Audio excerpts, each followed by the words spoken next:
Hey, Meredith. Hi, Dean. How are you? Oh, Meredith. Episode 201. Wow. Okay. Tell folks a little bit about you, and then I want to drop you into the first of the podcast's three crazy hypotheticals. Fair enough. So, Dean, I have done a variety of different things from developing commercial industrial real estate to fundraising to Mhm. business development for an international law firm, marketing for an international architecture firm, to working at a CPG company called Mattel, which Mhm. is the home of Barbie and Hot Wheels and Little People. So, I think the key to my success has been working across a variety of Right. industries and a variety of jobs. So I'm able to take all sorts of data and synthesize it with a fresh All right. perspective. Awesome. So, in that case, this should be easy. You probably even have literal experience of it. So, it's day one, and this client, a lot of our clients, I'm not a fractional CMO, but for most fractional CMOs, most of their clients are virtual. Like they don't actually go to see them very often, if ever. But this one's only 5 minutes from your house. So on this, the first hour of the first day of this brand new client and engagement, you're actually going to walk in and spend the first half day there. Okay. So you're walking in brand new day one, 8 o'clock Monday morning. What's the dream scenario you're walking into? And what's the nightmare scenario you're walking into as a brand new fractional CMO there? So, got it. The dream scenario, Dean, is I walk in and I'm like a therapist. I assess the situation. I take what you tell me and I dig deeper and I dig deeper and I dig deeper. And then I talk to the people around you to find out what's what. Then I also take a look at your tools and your Mhm. platforms and your systems. And then I'm able to go in and make an assessment, create a strategy with you that makes sense, and then implement a plan. In addition to all of that, what I do as a functional CMO is I create growth plans for your team, your marketing team, because that's a big, serious Yeah. concern for the people who are working for you. And then once all of that is in place, we just do periodic check ins like any good therapist to make sure you're optimizing and things are going as they should be. So for me, an ideal day is I meet with you as the CEO, I meet with your team, and we have everybody at the table so that all systems are holistically brought together because you cannot do marketing Right. in a vacuum. What's the You nightmare? have to understand pricing and strategy and automation and IT and what your capabilities are. So you got to have the whole kit and caboodle And there. what's the nightmare where you walk in and say, I have very much miscalculated taking on this client? I think it's when you walk in and the CEO goes, "Here you Yeah. go. Have at it. Good luck." And then they walk away and you're left going, "What the blankety blank am I supposed to Yeah. do here?" Because they're not engaged.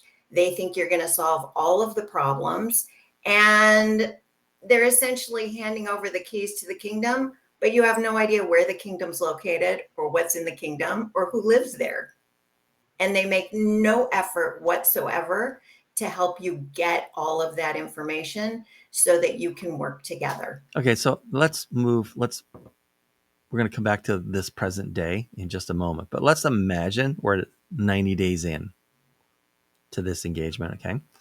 And you're walking down the hall. You're back on site. You're walking down the hall. Someone from the board or the C suite is walking the other way and they say, Hey, Meredith, I was thinking about you last night. Like I understood and I signed off on the value prop for bringing you on, right? And allocating that spend and having you become our fractional CMO. So I understood like the value prop there, but honestly, it took like a few months before I had my aha moment about, oh, that's why Meredith is here. And that's what Meredith is doing. What's that aha moment? That aha moment is okay, I get that the strategy goes across all of our platform systems, Mm-hmm. processes, and tools, and we're heading in the right direction, and we're able to see actual growth. And Dean, it doesn't happen overnight. Right. All good things take Right. time, which is why that 90 days is so critical. It's imperative that you have time to consider what the best course of action is and to start optimizing it. Right. You cannot expect results day one. And anyone who does, I'm sorry, it's just not realistic. Okay. So It's going to take let's come time. back to our first day. And if I Yeah. may, for just 1 second, you also have to make sure that the stakeholders in the board are involved and have buy-in Right. when you're starting the process, or you're screwed because one half of the table is completely out of the picture and has no idea what to expect and what's going on. So, yeah, they have to be included Yeah, as well. makes sense. Okay, so let's come back to our first day. You were already ever going to spend the first half day there anyway because you had a prior commitment. So now you drive downtown to a big hotel. There's going to be there's a conference going on there, and you have to get up on stage because it's your turn to give your speech. And you're talking to this audience, 250 people. Every one of them came out of corporate yesterday, and today is their first day as a fractional CMO. Okay, so they're brand new, right out of the oven or right into the fire, depending on how you want to talk about it. Right, and so we're going to go through 3 sentiments in your speech. I'll start, and then you just finish the sentence with as much of an answer as is required. Okay. So first off, you're Okay. talking to them and you say, "Look, I got to tell you, as a fractional CMO starting out right now, you're going to be surprised by what?" You're going to be surprised by how many companies that are small to mid-size that are using your services are completely overwhelmed by the day to Mm-hmm. day and really don't have a strategy and don't have a plan, because you assume every business is successful because of Right. these things, but really every business is successful in spite of Yeah. itself. It somehow commerce keeps moving forward through the backs of a few people who keep pushing things Right. along, but there is no plan. And you're scratching your head going, how does this happen? All right. Good answer. Okay. So then we're about halfway through your speech now, and you're talking about clients. And you say, I'll give you a hint now. As you start like getting clients, working with clients, you're going to find most companies just don't understand what. Most companies just don't understand not everything is a fire drill and not everything is a Right. priority.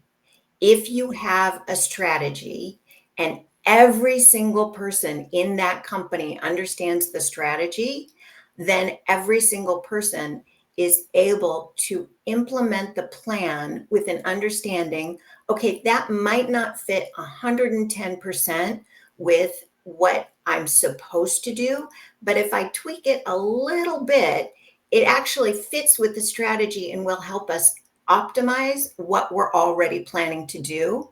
So, empowering your people to understand everything allows them to actually make the decisions that will push you further along versus you Right. micromanaging every single Yeah. thing.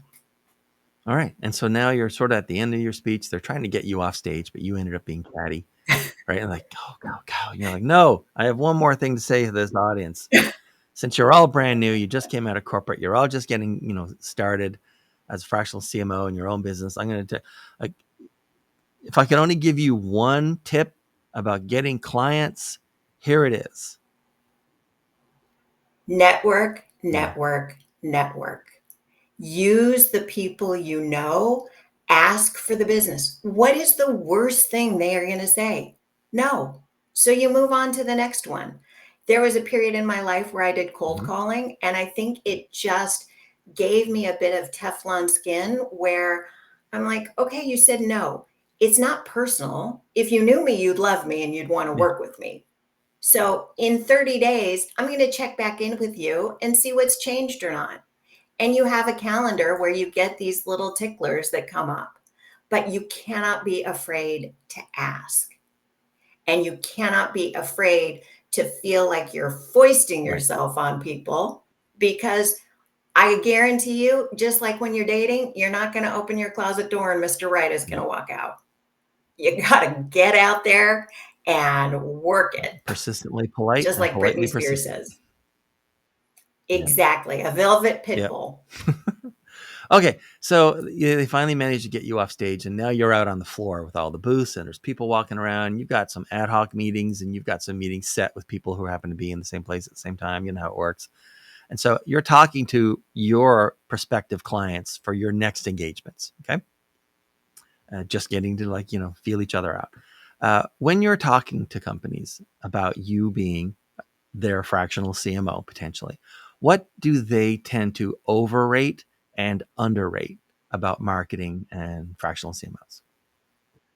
I think they tend to overrate, Dean, who your last client Mm, was, which isn't necessarily a great yeah, comparison because it could be a different industry. It could be somebody who had a different set of circumstances when they started and they were more successful from the get go because of those circumstances.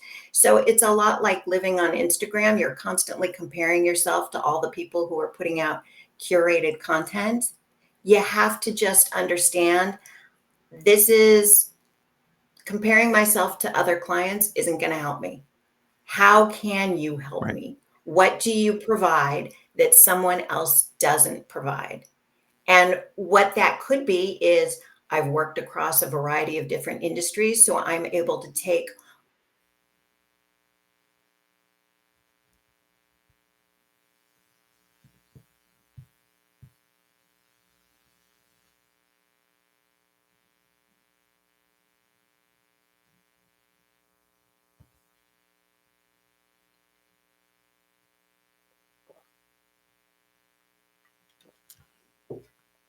If you're watching the full episode and you wonder what just happened, as far as I can tell, Meredith is in a co-working facility. She, from the background wallpaper and stuff, it kind of looks like she was in one of those little closets you get at a co-working facility.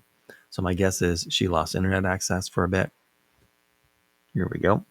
Hey, so sorry about that. Okay, tell your co-working place that you need better internet when you're there. Yeah. So So I yeah, they think overrate prior clients, and then what exactly. what do they underrate? I think they underrate what is your experience in? Like, have Hmm. you worked in wellness long enough that you understand all of the trends? Well, as you know, Dean, with all of the tools that are out there, you can quickly learn an industry. You Yeah, don't have to have spent 15, 20, 30 years in an industry to be an expert in it, right? What you need to be able to be an expert in is understanding data and looking at it and synthesizing it and bringing disparate pieces together to create the strategy that's going to help you gain POS, gain brand share, and get you to where you want to be. yeah. All right, good. So then let's take a slightly different direction, but I think kind of related to this. Is as you're talking to prospective clients, what's a red flag and what's a green flag in that discussion? So, a red flag is Hmm. I want results tomorrow. I want to be able to see growth, not necessarily tomorrow, but within a week, because I'm paying you X amount of dollars and I expect to see Yeah, results. It just doesn't work that fast. We need right. time to be able to understand what's happening. What do we need to change? What do we need to just slightly optimize? What do we need to completely throw out? So I think that for me is a red flag is I want immediate results, whatever that immediate means to that person. What's a grow where I just want to give you a great big hug and kiss you Right. is let's sit down, let's think about this. I've blocked time so that I'm not distracted and you have my full attention. Because Do you? so often people Sorry. are completely frenetic. Okay. Do you find that customers or prospects want to move to the pricing discussion right away, like in the first substantial chat, or do they want to talk about fit and scope first, and then maybe get a proposal from you that would include pricing? Many often do want pricing first. Yeah, What I explain to them is I cannot provide you pricing until I understand the full scope. So right. I could give you a price, but I might be charging you way too much. Or I might give you a price, but I've left out something critical because I don't Hmm. understand what you need. Right. So, yes, everyone always wants to know the price because they have a bottom line they have to manage. And I Sure. get that. But again, this goes back to let's focus, let's understand what's happening and what needs to happen before we talk pricing. And then when I give you the proposal, I'm happy to put the price right at the front. Right. Okay. And then as we wind down, I have one more question, and then one more question. Um, how many of your, when you sort of start working with a company, how many of them have already figured out either their actual business's positioning, like we're in this sort of quadrant dealing with this part relative to this competitor, or their messaging positioning, like their angle, like, we talk about this, and like this is the message that we're using to cut through because it's different from everyone else's. Like, how often is that true, that they have like one or both of those established, either at the business strategic level or the marketing strategic level? It happens less than you would imagine Yeah. because they're often mistaken as to where they are or what their messaging really is.